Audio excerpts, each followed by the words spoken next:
What's up, everybody? Welcome to Podcast Now. I'm Alex, and in this video, I want to talk a little bit about Capcom and a news story that started making its way around over the weekend. It actually came out on Friday, and it was pretty much, I think, it might have been just the press release of when they announced Onimusha as well as Okami 2. Now, in that article, and those two games being announced just on their own is actually quite great, right? But at the end of the article, they say, in addition to regularly releasing major new titles each year, Capcom is focusing on reactivating dormant IPs that haven't had a new title launch recently. The company is working to further enhance corporate value by leveraging its rich library of content, which includes reviving past IPs like the two titles announced above, in order to continuously produce highly efficient, high-quality titles. Now, I want to do two things with this video. Number one, highlight just how amazing Capcom is and how on the money they are. That's going to be part one. Part two is the message that this really should send to everybody else. And they are connected because, again, starting with point one, Capcom's on a roll, right? As you see all of these studios now, all of these publishers, and look, I'm not saying like the entire gaming industry is garbage or it's all completely falling apart, but you look at a lot of like the AAA publishers and they've had to cut over the last couple of years, right? When you look at the layoffs and all that kind of stuff, Capcom just year over year, making more money than the last year. And they seem to be one of the rarest, cases of that, nowadays. They also don't really seem to lay people off. They also give bonuses, like you'll constantly see, oh, we're actually raising our minimum, just the minimum wage type thing that we're going to give out to people. We're raising it, and we're going to give a bonus to these people. And that's what happens, by the way, when you're massively successful, is you have more income, and you're able to kind of spread it out again. But no, they have just done so good. And look, like Capcom, not even all of their games speak to me. Like that's their next big one. In terms of Monster Hunter, I'm not a Monster Hunter guy, but what I can say is I can appreciate what they're doing. I can appreciate how smart they've been. And they haven't always been smart. Like this was really,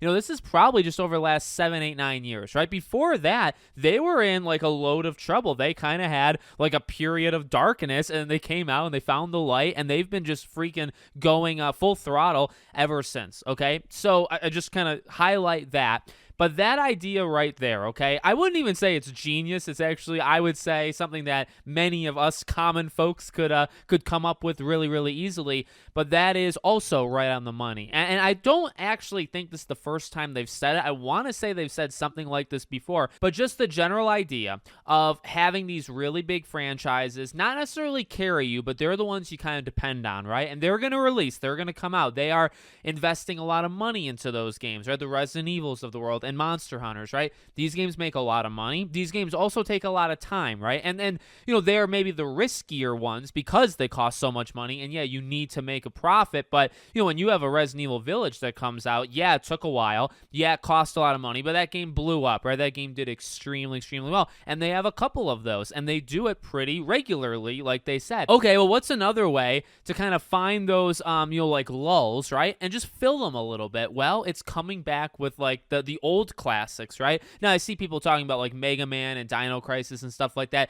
They've posted before like surveys and stuff of like what franchises people want to see be brought back. I really think you're going to get Dino Crisis. I think you'll eventually get Mega Man as well. I would have more faith, I think, in Dino Crisis. Mega Man very up and down, maybe throughout its entire history. So I don't know necessarily too much about that. They also, based off that paragraph, see, I didn't read the whole thing before I hit record on this video. They even know, right? They know they have like beloved franchises of the past, and they know there's value in that. And see, that's like levying business. And I think, well, didn't they say that too, right? But that's mixing like business with like fan passion and care, right? Like, you can't make 1,000 Okami games. You can't, right? Because they're not going to make what Resident Evil makes. But to kind of throw a couple of them out every so often, and yeah, I mean, it's taken forever. And by the time Okami 2 comes out, it's easily going to be 20 plus years after the first game. That's maybe not the greatest example, but again, it's them kind of identifying, hey, we have classics, we have these legendary games that people really liked back then, and maybe they weren't, system sellers, maybe they weren't these games that are going to get 5, 10, 15 million. We don't really need that. We need like a consistent schedule. And, we only release a Resident Evil game every so often. We only do Monster, so on. We don't do them yearly. So like you need to have other games that also come in, and they're cheaper, And there's a possibility that that group has actually grown. There's a possibility that Okami 2 triples the sales of Okami 1. That's possible. You know what I mean? So I do think it's an obvious thing, but I guess it's so obvious that people just kind of ignore it. But, and that ties in, like I said, to kind of part two. It's not just like a good idea, but it's also, if you're these companies, you could say, okay, well, it's just one company doing it. But they're a company that's highly successful, and that's why I really want the PlayStations. And look, it's not even just PlayStation. Like any company that has hits that they're sitting on. Now, obviously, I am more biased towards that PS3 era of PlayStation that I talk about so often in my videos. But, there's more than them. But the point that I'm trying to make here and in this video, like, companies should look at this because I think they kind of just set the game plan, and it's not even that difficult. It's not even, it's not crazy. It doesn't take a freaking, a neuroscientist to figure it out. You have the big guns, and I've said this before with Sony, right? I'm not saying you drop Spider-Man. I'm not saying you drop Horizon. Like, you are still going to have these $200+ million games. Now, I still think that is a massive risk, and you probably should get away from that the best you can, but you are still going to have it. But you don't need all of them to be like that. And maybe when you have those $200 million God of War games and stuff, you can balance it with a $50 million Astrobot every so often, right? And kind of go back, forth. And that might lead, well, actually, and I've said this before, that leads to new franchises, right? Because then you can kind of come up with an idea. You also have the possibility that because those games cost so much less, if one of them explodes, and again, that's what I'm saying with Capcom, right?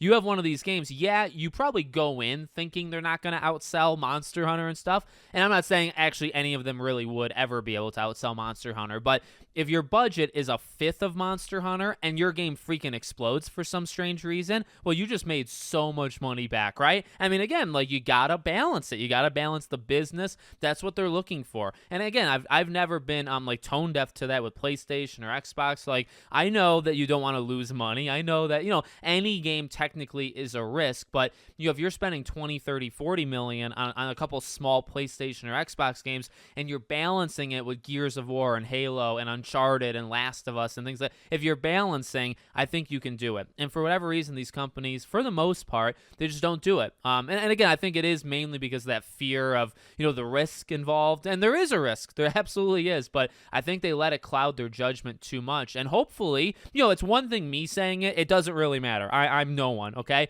But when Capcom, a successful company of almost a decade now, they're doing better than I would argue almost anybody, okay? They're making money, they're giving bonuses, they're expanding, they're able to juggle multiple things. They're doing things that other companies are either failing at or actually regressing at. Capcom is doing better, okay? So it's not just me saying, it's not just some random 80,000 subscriber channel. It's a company that makes a lot of money, that has figured it out in the last half decade plus, almost full decade, and I think they're going to continue. I really, unless they have a couple major failures in a row, I think they're still going to be going up and up. Hopefully for the next 5-10 years, they're still going to be going upwards, which is great because hopefully they can kind of lead and show companies, teach lessons almost to these other companies. That's what I look for, when these things happen. So let me know what you guys think in the comments. Make sure, as always, you're subscribed to the channel, bell icon turned on, and I hope to see you all on the next one.